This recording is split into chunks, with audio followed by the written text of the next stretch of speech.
All right, as we are about to set up, I'm just trying to make sure that the mic is actually working. Most of the people I barely heard from the back while I was attending these presentations as well. So I just want to make sure everyone is awake, everyone is here. I want 7 minutes of your time and then I'm gone again, so pay attention please. My name is Koen Jansen, I'm one of the founders of Hiber. Very exciting company, if I may say myself. Basically, we are disrupting the Internet of Things connectivity. And what is IoT to us, Internet of Things? It is short messages only with very low power. Therefore, 5G, broadband internet, or anything that you're used to on your mobile phone has nothing to do with IoT applications, if you ask me. Right? It's a message once per day, a few times per day, small and simple updates only. So the company is founded about 3 years ago, and we see ourselves as the missing link of IoT connectivity. Therefore, we are a very disruptive connectivity platform because we have coverage anywhere in the world. That is on every ocean, even on the Arctics, because we use satellites. We are very low power. We are extremely low cost, starting at only €6 per year for every sensor that we're reading out.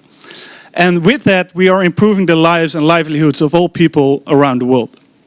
This is contributing to all these sustainable development goals that the United Nations has written down. And we are trying, or at least trying to help, bridging the digital divide. Now, there are a few prizes below here that I'm pretty proud of, as I'm one of the founders of the company, but I'll just name one of them, which is Amazon Web Services. During the reInvent conference last year, we have been elected as the Startup Company of the Year, the commercial launch which we did in Las Vegas, just right before we launched our own satellites. And this award has only been elected 7 times till present date, with previous companies being Airbnb, Pinterest and Netflix. So extremely proud that this Dutch company here from Amsterdam has been elected that award as well. Now back to the problem that we are trying to solve. So Internet of Things connectivity has no global solution. Of course there's Bluetooth, which is a Dutch invention. Of course there's Wi-Fi, which is a Dutch invention as well. But, yep. Nowadays, though, of course, as I heard at the beginning, LoRaWAN and a little bit of Sigfox from French are really used for IoT applications nowadays. So we saw that as well. And there, of course, is GSM, with 4G, 5G coming on later as well. Unfortunately, all these connectivity solutions combined provide less than 10% connectivity anywhere around the world. So we saw that IoT applications were finally being deployed in the field, but we want to make sure that the range of these applications become to infinity. So we looked into traditional satellites. They were incredibly expensive, so that cost billions to build up a constellation, all of that. But we wanted to make sure that we could still provide service for Internet of Things applications. So only one thing to do. That is making sure there's a global standard together with our own satellites, making sure that we have global coverage, and we are at least 20 times cheaper than what traditional satellites have to offer. So this is not a joke. Our satellite is actually right there in the corner, so you can, if you never saw the satellite, it's a 1:1 scale. This is a really small thing. We launched 2 of them last year, one with SpaceX, the other one with the Indian government. Mainly because here in Europe we don't have a launcher who can offer such a service to us. So how does this solution actually work? Basically, you integrate a modem that we developed together with an antenna into any kind of application you can use. That application can also be LoRa sensors, so we have a LoRa gateway developed that then transmits data towards the satellites as well.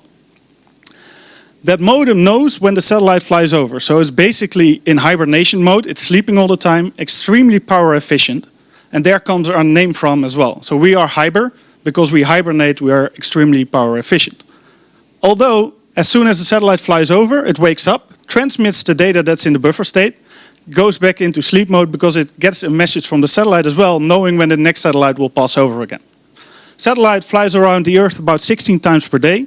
So as soon as it sees one of our ground stations, it transmits the data back again to Earth and then makes it available in any of these data repositories. This kind of connectivity opens up all kinds of new possibilities. So what we have seen in the logistics market is that we can save 40% of fuel because trucks now finally know where they have to go. What we have seen in China, for example, where I was last month, is that if you just monitor your crops, usually we say, okay, you can do up to 250 or 400% more crop yields on your crops itself. What we've seen in China is if you just monitor your crops and know that it comes from that region, without any other additional benefit, you can ask 4 times the price because it's that kind of crop from that area. So there are basically 2 benefits as well. And of course, simply knowing whether your tank or silo is about to be empty and needs to be replenished is very simple, but very useful information as well. So these are the main use cases that we serve today. So what we have to offer is extremely simple. It's a subscription model, and we basically charge you 50 cents per month for every sensor that we read out. As we add more satellites to our network next year, we'll be able to offer better service levels, going up to 4 times per day and eventually once per hour. But basically, with our 2 satellites, we already have a global service, so we can serve you anywhere in the world. So, although the company is only 3 years old, we have plenty of customers. Our sales pipeline is totally filled up, and we have big names committing to us already. So, from the logistics point of view, we have DHL, for example. From the agricultural business, we are actually doing a case with AXA, the insurance company. And within Shell, of course, is one of the oil and gas guys from the energy market. So, as we here looking into the agricultural field, we have plenty of those use cases going live this month as well. Some of these customers are actually here in this room as well, so thank you very much for having trust in us.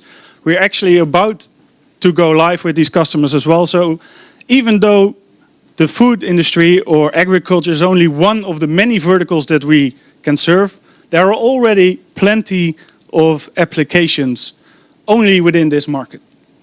So what I have for you is basically only one question, and then I give the floor to the next person, is what would you do, you or any of your customers, with 144 bytes? Thank you very much.